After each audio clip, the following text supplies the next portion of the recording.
সমাপ্ত হলো মহারাজা হাট বিশাল ফুটবল টুর্নামেন্ট।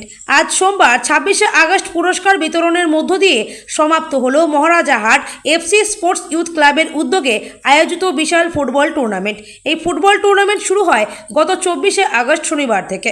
মূলত শনিবার, রবিবার এবং সবশেষে আজ সোমবার ছিল মহিলা ফুটবল প্রতিযোগিতা। আজকের অনুষ্ঠানে উপস্থিত ছিলেন মহারাজা হাট ব্যবসায়ী সমিতির সভাপতি উত্তম চ্যাটার্জি ওরফে ছোটন চ্যাটার্জি।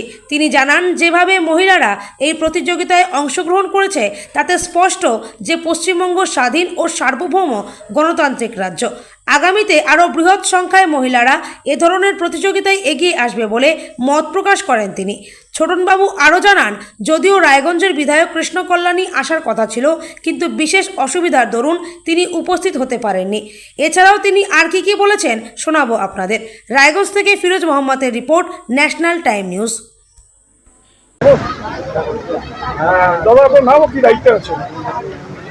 আমার নাম ছোটন চ্যাটার্জি, ব্যবসায়ী সমিতির প্রেসিডেন্ট। এখানে ফুটবল খেলা 3 দিন ধরে চলছে। আজকে লাস্টের দিন খেলা চলছে। কোন কোন টিম খেলছে? আজকে মহিলাদের 2টো টিম খেলছে। পুরুষদের ফাইনালের প্রাইজ বিতরণ হবে। কতগুলো দল অংশ নিয়েছে? 4খানা মহিলাদের টিম, 4খানা ছেলেদের টিম, 8খানা টিম। এটা কি জেলাব্যাপী টুর্নামেন্ট ছিল? না, জেলাব্যাপী টুর্নামেন্ট না, এমনি এখানকার ক্লাব মহারাজা এফসি স্পোর্টস একাডেমি এরা হচ্ছে খেলাটা পরিচালনা প্রতি বছর করে। প্রতি বছর না, এবছরও খেলাটা চলছে, সেই হিসাবে খেলাটা হচ্ছে। মহিলা এবং ছেলেদের কোন কোন দল মানে ফাইনাল খেলছে? 2টো টিমই ফাইনাল খেলছে। মেনলি বাইরে থেকে টিমরা এসেছে, অন্য অন্য ডিস্ট্রিক্টেরও ছেলেমেয়েরা আছে। তো 2টো ডিস্ট্রিক্টের ছেলেমেয়েরা খেলছে, একটা হচ্ছে ইটার আর একটা হচ্ছে টাউন ক্লাব।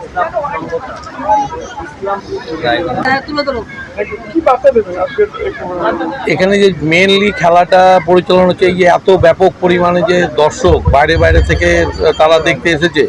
এমনি তো আজকালকার দিনে মেয়েরা প্রচুর সুরক্ষিত নিজেদেরকে মনে করছে না, কিন্তু এখানে যা পরিস্থিতি আপনারা দেখতে পাচ্ছেন যে মেয়েরা এত উৎসাহের সঙ্গে ফুটবল খেলছে, বাইরে থেকে মেয়েরা এসেছে, তার মানে তো এই পশ্চিমবঙ্গে যে স্বাধীন আছে এটা পরিষ্কারভাবে বোঝা যাচ্ছে। রায়গঞ্জের বিধায়ক উনি হচ্ছে মানে প্রচণ্ডভাবে আমাদেরকে ফোন করে বারে বলছিল বিশেষ কাজে হচ্ছে উনি আটকে পড়েছে, কেন খেলা প্রায় শেষের দিকে। উনি চেষ্টা করবে বলেছিল 5 মিনিটের জন্য আসার জন্য। আমরা ওর জন্য এখনও পর্যন্ত ওয়েট করছি। কিন্তু রায়গঞ্জে একটা দুর্ঘটনা ঘটে গিয়েছে কুলিক ব্রিজে, আপনারা সবাই জানেন। হয়তো সেইখানে যেহেতু উনি রায়গঞ্জের বিধায়ক, এখানে আটকে পড়েছেন, হয়তো তিনি আসতে পারবেন না।